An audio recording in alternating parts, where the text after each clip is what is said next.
Hey campers, George here, back in the man cave. Just looking up some information. I don't know if you saw that mail call I got from Gordon at Hambone Blades out of Georgia. It's an unusual blank. It's got that big curve on it and everything.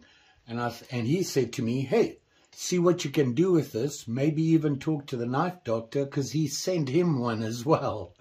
I figured, hey, it's time. Handle, sheath. Let's check it out.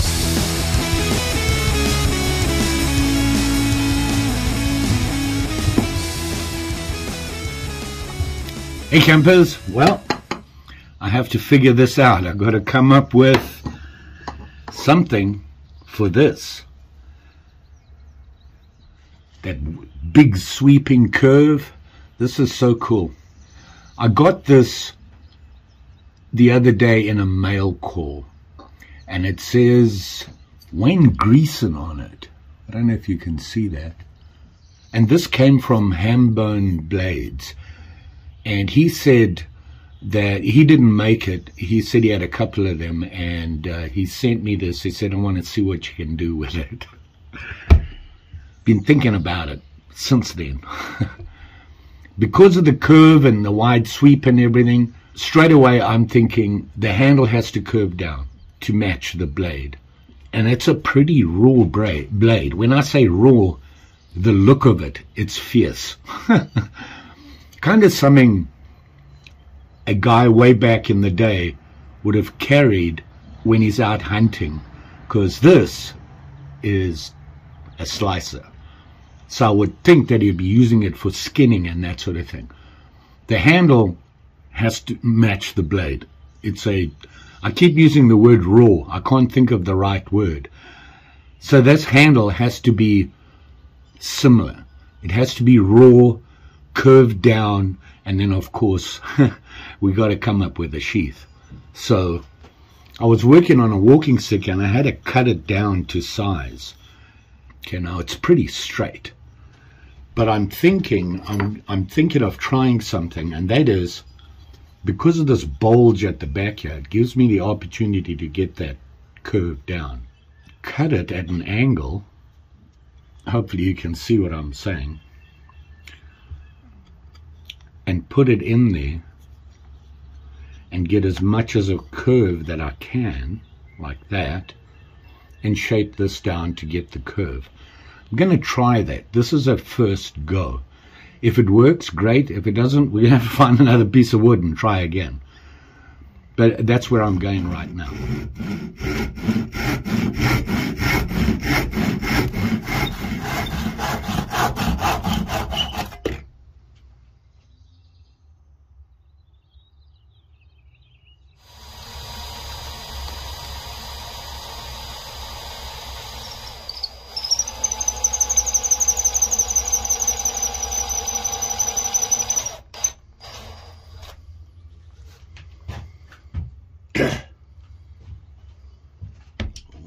It's not going to work.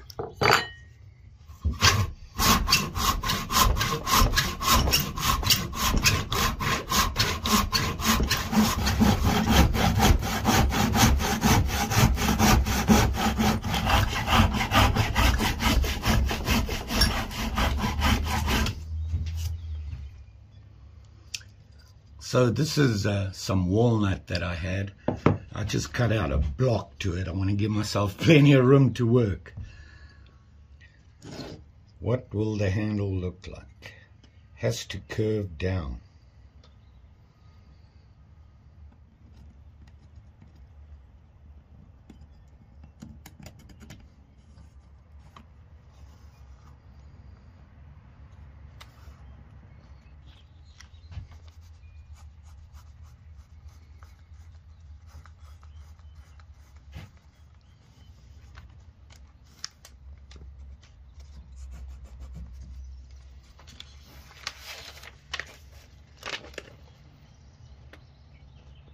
That's what I'm thinking.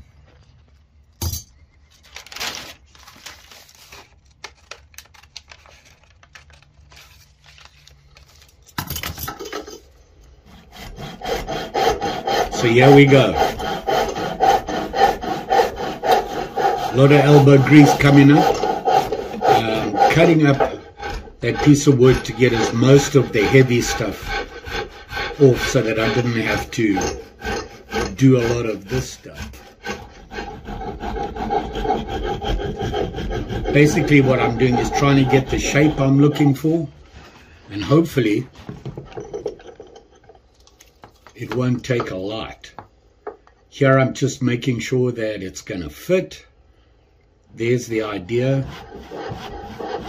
Now the wood was way too thick, so I had to cut it down to the width of the handle that I actually wanted.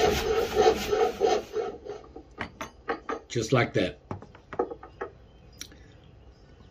There you can see it there. So now I had to mount it. I wanted to mount it because I wanted to work with the blade in there to get everything to line up.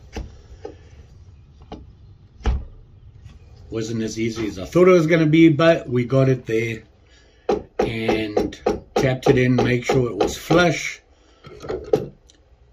and Yahoo JB Weld clear came through again. No more problems with glue anymore. So now I'm going to get that rough shape that I want. This is very rough cleaning up. Want to get that general shape.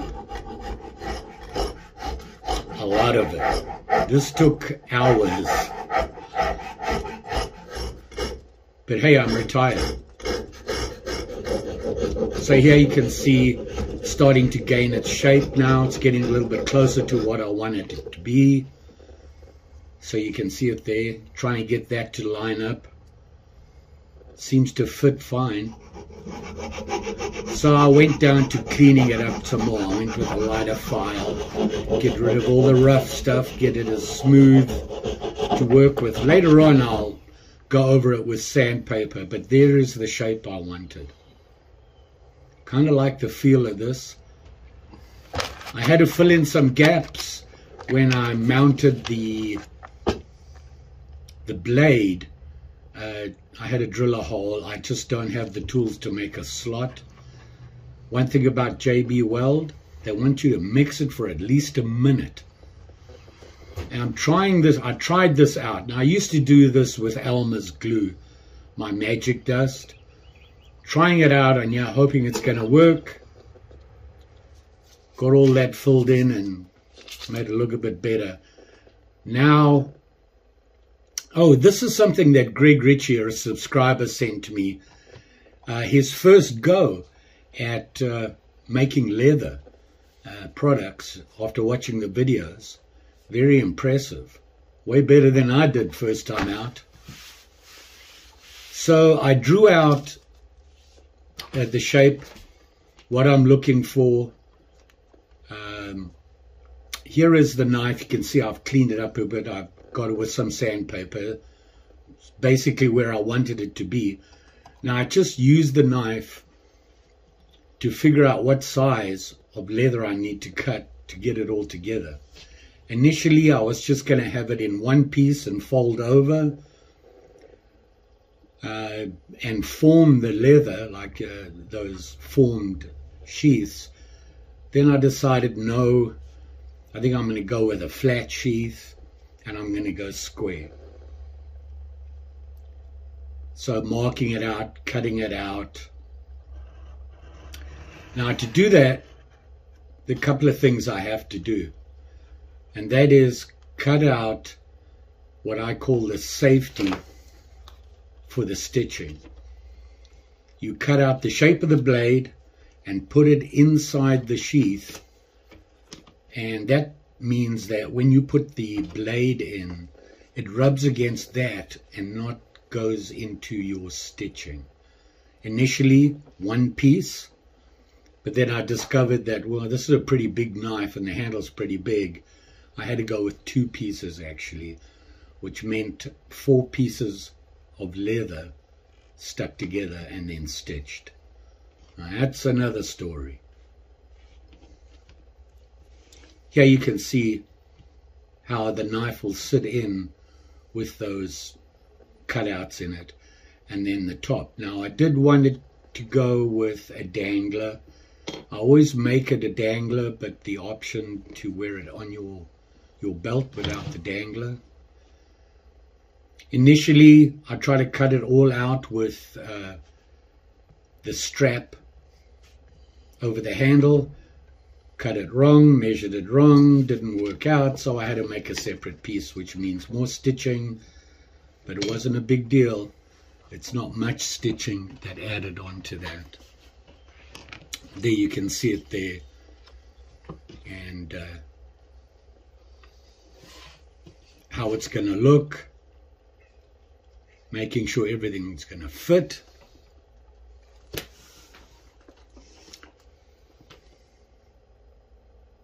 Glued it all together. Now I'm just making sure that the snap is going to work, and before I do anything more, I like to color it. This was interesting. I bought chocolate, and it was way darker than I thought it would be. I thought that was going to be an issue.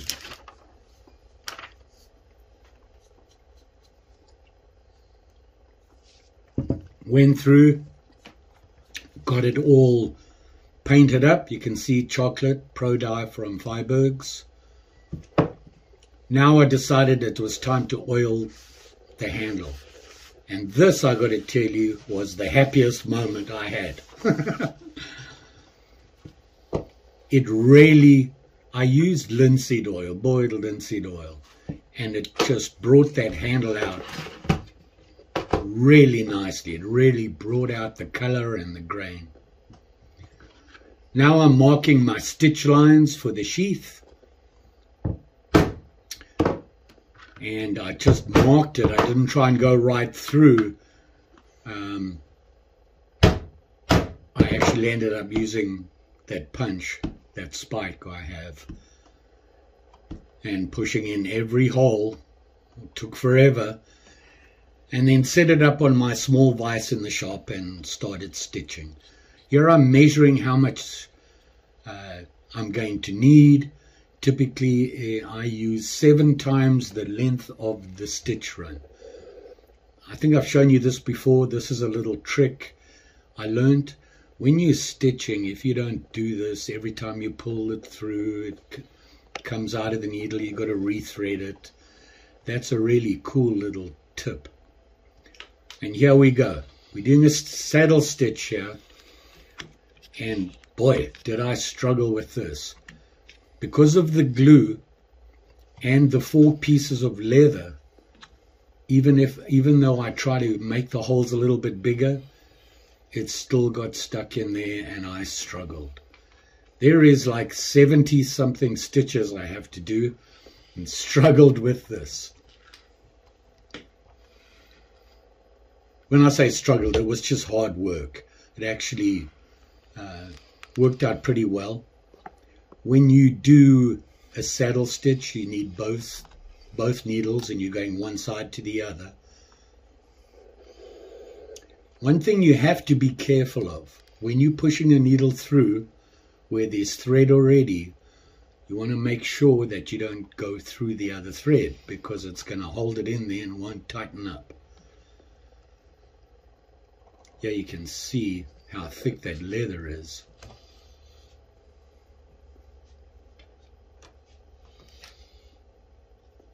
This is what I'm talking about. I'm pulling the thread out of the way before I thread that needle through so that I don't go through that thread.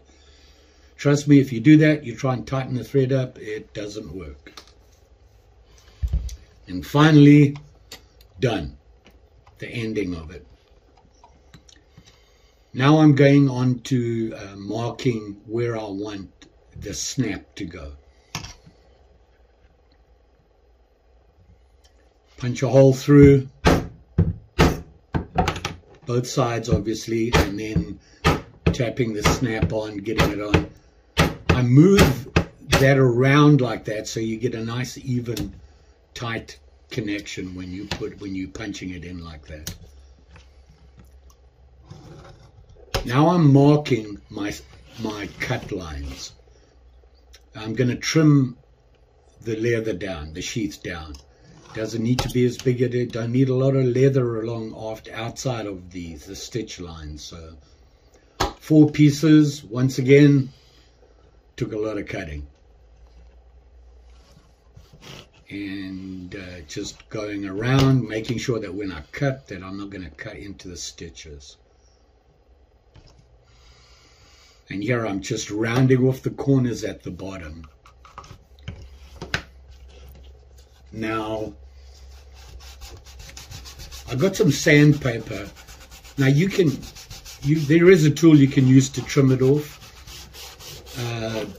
I think sandpaper does a better job.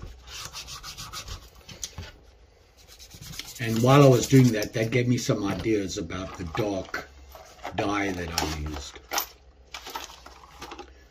Then I got all fancy, and this was the biggest, not mistake that I made. The idea was great, and it would be really, really good on me. The problem is, I didn't line it up in the middle of the handle. So you can see how when I put it on, the shape of the handle, it sticks out a little bit on the edge. So I had to mark it and cut out wood, which was painful, and then glue it in so it didn't stick out as much. Here you can see the sheath is dried while I was doing that, and now I'm putting on this gum. It's this really finishes off the edges of the leather. It makes them look, it gives it a really nice clean look. It's called burnishing gum. You can get it anywhere. I get mine online at Amazon. And then your burnishing tool, just sit there and rub them in. You don't have to press hard or anything. You just rub it in and it sinks into the leather. And as you're doing that, it gets soft and it rounds everything off. Now I'm putting neat's foot on. Neat's foot is an oil compound that preserves the leather. Something you should do with all your leather products. I would say once a year, just go over and put neat's foot on it. It softens up the leather and stops it from cracking and that sort of thing. You're wondering where Mary has been? She's been sitting on my chair the whole time. And now it's got an attitude.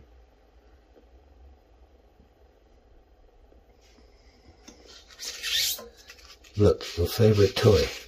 Yeah. She hid a bunch of the packing peanuts that I had and find them all over the house now. Here's where I discovered that the blank had never been sharpened. It had just been shaped. You can almost see that if you look carefully, the cutting edge is actually flat, which is not good for me because I am no expert at sharpening. Certainly not this much. This took forever. I started off with a coarse and just went back and forth until I got some sort of edge, kind of started to cut, sort of. Then I went to fine to try and get that edge a little sharper, and once again back and forth. You know the story. This is a big curved blade, and thank goodness I had this thing from Workshop. It's a rocking system. As you slide the blade, the actual grind slides with the shape of the blade. It tilts. Comes with the ceramic rod. So I put that on and use that, try and get more cleanup on it, get it that little bit more sharper. Like I said, I am below average. It cut a lot better. It has an edge and it can cut. It needs to be cleaned up. So there you go. I was just updating my video list. I had some ideas going through my head. 4 days, 37 cups of coffee, 2 cuts, and a blood blister. Here we are. Yeah, there you are. See that? This project I decided that I really would like to take my time. I feel one of my problems is that I get caught up in, I got to finish this, I got to finish this. And it's become a problem for me where I feel that I rush things. And then when I go to edit, I was like, well, don't do that. This time I really took my time. I thought about everything, put it on paper. You saw that I used my notebook. I drew things out, put things that were in my mind in their notes and things. And I got to tell you, this project for me, I think is my best one I've done, which surprised me because it wouldn't have been my first choice of knife to do. You know me, I'm traditional. I tend to stick to traditional knives, the opinels and that sort of thing. And I love working on opinels. Like I said, 4 days and I'm done. And you can see it here. Now, to be honest, it's not perfect. Doing it again, I would do it differently. First off, the sheath. I like a square sheath. The problem I'm having is that on a fixed blade like this, where you have to double up on the inside to protect the stitching and the way the knife sits in there, really makes the sheath pretty thick. I've been unable to find a ring for it. They're all too short. They're designed for really maybe 2 pieces of leather. So I'm still shopping around on that. In theory, I'm done. Realistically, no, because I want to put a ring in here. If you have a square sheath like this, I always feel you got to fill it in. And of course, the blade is shaped like that. So you got plenty of room here to put a hole in. The other thing is, on the sheath, I'll show you that. So here it is here. I wanted a dangler, which is what I did. I wanted it a little bit different. And I put a strap on it with a stud. And you can see on the stud there, that is the buffalo, the nickel buffalo. I like these. I like these. Very traditional. Initially, if you saw, I wanted to cut the leather all in one piece. Well, I did that only to find that I cut it wrong. So I had to trim them off and add the strap on, which is not a big deal. I would like to have changed the way I put the strap. I'll show you with the knife in there. Line it up. It goes right in. You see the strap is straight across. It's horizontal. Not what I was looking for. I wanted to put the strap there at an angle, following the curve of the handle. It didn't work. So I just went with the horizontal, and I learned something there. I've got to figure out how to do that. And then, of course, I did the dangler. You can wear it just as a regular sheath, and then you have the dangler. I'm a dangler guy because I like my knives to stay vertical no matter what I'm doing. Those are the issues that I had with the sheath. I'm still looking. I'm going to find one to put in here, and when I do, I will. It worked out well. I'm learning more and more. The next problem I had was I ordered some dye for it, and the one that I ordered was chocolate. I was thinking milk chocolate, not dark chocolate. So it landed up being a lot darker than I thought. It actually isn't too bad. What I landed up doing was, after I did the chocolate, I got some sandpaper and I tried something. I sanded it down a little bit, and you can see it's lighter on the inside. Then I got some English tan and put that on, which lightened it up a bit, and I think it adds a nice look to the sheath. And it's a little closer to the handle.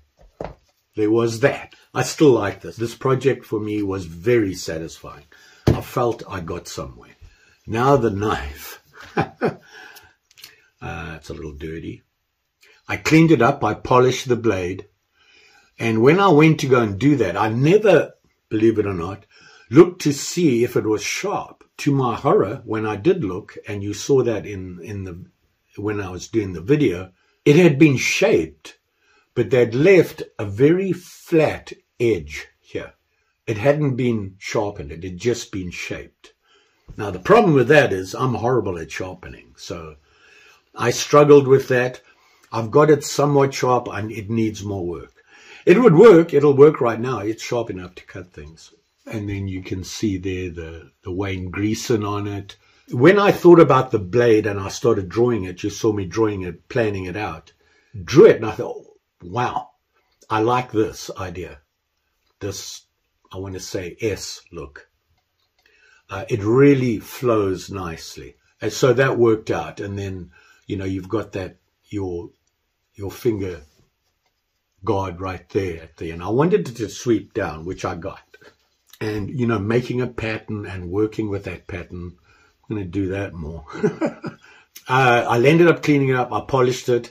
I delved into my poor little savings, more on that. Bought me a handheld Dremel, a light duty one that I could use to polish. And that's what I did. I polished the blade and I liked the result on it. I added some jimping to it. Very basic, not very big, but where your finger is and you put your thumb, it's right on the jimping there. So I like this. It worked out for me. And I was very happy and I was like, there you go. And I thought, you know, just looking at it like this, I thought, kind of plain. I should have stopped right there. I decided to put something on the handle, which I like the idea of. And this is the Indian head. Basically, it's a snap that I put in. Two things. Snaps aren't designed to go in, and you need the tools for them. Two of the things that I didn't have. And then, of course, lining it up. I thought I had a dead center. It's not. It's raised up. And, of course, if you look there, it sticks out a bit. Is it a problem? No. Can't even really feel it. It's not going to harm anything. It's not a sharp edge or anything. And, of course, it's the Indian head. I like this one. I really like this. I need to clean that up a bit. I'll get the polisher and do that. And, of course, the handle is walnut. Now, I have a ton of walnut from a tree that Lee cut down a long time ago. To be honest, I'm really glad that the initial one I tried didn't work out because I don't think I would have got this result. So I'm glad that happened. There was one good thing that came out of that. And it happened to be just about all the dark wood on the walnut. Cleaned it up, smoothed it up, and it came out nice. I like it. And I like this. I'm very happy with this project. I always seem to go that one step too far. It wasn't really a step too far. I messed up. I put it up a little. Should have put it down a little lower. That was the only issue. Otherwise, I like it. Very nice. And Gordon, I thank you, my friend, from Hambone Blades. This was a great project. I really had fun doing it. I learned some things, as I always do, and that for me is always a plus. Slides right in. I was concerned about that, you know, because of the shape of the blade. And if you look at the blade, the tip is, you got this big belly. And I thought that would be a problem putting it in. It turned out not to be. I really enjoyed this project. And here you have it here. You can see it there. And the more I'm doing these things, I'm thinking that blanks are the way to go. I wish I had more tools in the shed and more room. I just don't have it. I really have to stay with handmade, doing everything by hand, and hence it takes longer. My Hambone Blades, knife and sheath, the handle from Gordon. This is a Wayne Greeson blank. Now, I looked up Wayne Greeson. I saw some references, very casual references to Wayne Greeson. Couldn't find any. I had to look up the steel. There's CPM 154 stainless steel and a Rockwell hardness of 58. Not bad. The stitching turned out pretty good.